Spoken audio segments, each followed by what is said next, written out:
काळ पुढे सरकत होता. दिवसामागून दिवस जात होते. अर्जुन पाटील यांचं वय आता 70 वर्षांवर पोहोचलं होतं.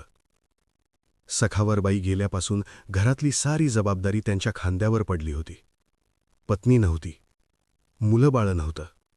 मग सकाळी लवकर उठून घर झाडणं, चूल पेटवणं, स्वयंपाक करणं, शेतीची कामं करणं आणि घरातील बायकांची कामंसुद्धा स्वतःलाच करावी लागत होती.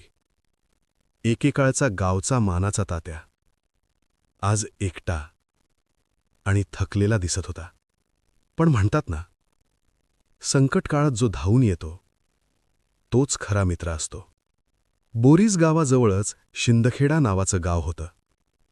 त्या गावात शहाशिंग दाजी नावाचे अर्जुन तात्यांचे जुने जिवलग मित्र राहत होते. एक दिवस शहाशिंग दाजी आपल्या मित्राला भेटायला बोरीस गावात आले. दोघे मित्र बड्याच दिवस